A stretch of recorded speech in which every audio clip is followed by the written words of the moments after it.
In this section of the course, we are going to examine using PHP Unit to test our code. We will discuss running tests with PHP Unit, writing unit tests, writing kernel tests, writing functional tests, and writing functional JavaScript tests. In this video, we will talk about running tests with PHP Unit and why we write different types of tests. Drupal 8 adopted PHP Unit as its testing framework to replace the previous framework, which was Simple Test. You can read more about PHP Unit on drupal.org at docs/8/PHP Unit. In order to run PHP Unit from the command line, and because of the way we have installed Drupal, we need to make sure to install certain dependencies. In order to install those dependencies, we must first ensure we have installed Composer. When we look inside of our vendor directory, prior to running Composer, we see that there is no PHP Unit directory. Depending on which version of Composer you install on your system, you will either need to run composer install or composer install --dev. If you are unsure, you may feel free to run composer install --dev. After running composer install, there are many new directories added to our vendor directory, including PHP Unit. Now that PHP Unit is installed, we can run our first tests. We will start out by running a single unit test from the ban module that comes with Drupal core. This test runs fine as we have entered the command. However, if we try to run functional tests in this same way, we see that we encounter an error. If we look at the php.xml.dist file, we find out that we are supposed to run functional tests with a privileged user. We also need to set certain environment variables. You can read more about this in either the README file located in the core tests directory or in the documentation on drupal.org at docs/8/phpunit/running-phpunit-tests. In this course, we will take the approach of using sudo to run the tests as the www-data user.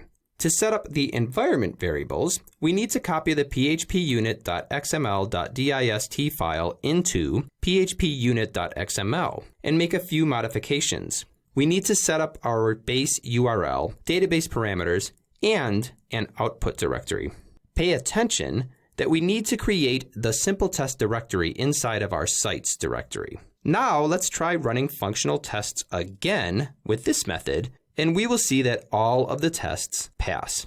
We have just seen a couple of examples of running specific tests. We can run all of the tests that the ban module has written by using the --" group option. In addition to running the unit and functional tests that we have already seen, PHP Unit will also run kernel tests. The skip tests have to do with migrations. If you want to see a completely successful set of core tests, use --" group tour.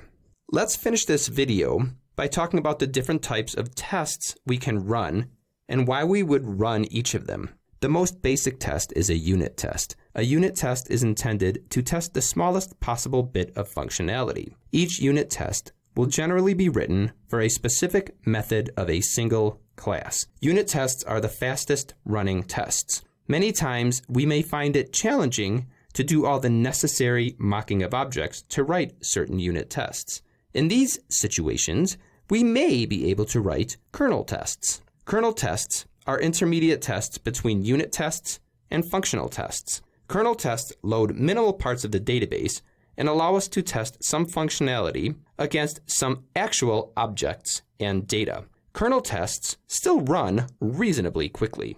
While it's extremely important to have a good test suite of unit and kernel tests, it's still important to do some type of integration testing. Without integration testing, it's possible that we will have parts of our code that work perfectly fine in isolation, but that there is something that goes wrong once we expect them to work with the rest of our code. Functional tests provide us with a way to do this integration testing.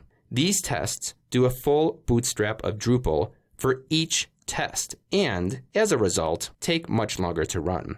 The last type of test we may need to write is a functional JavaScript test. This test is an extension of a functional test. We use it when we need to test some type of user interaction on our site. Place your PHP Unit tests inside of a folder located inside your module root directory under test/src. The folder should be named functional, functional JavaScript, kernel, or unit as appropriate.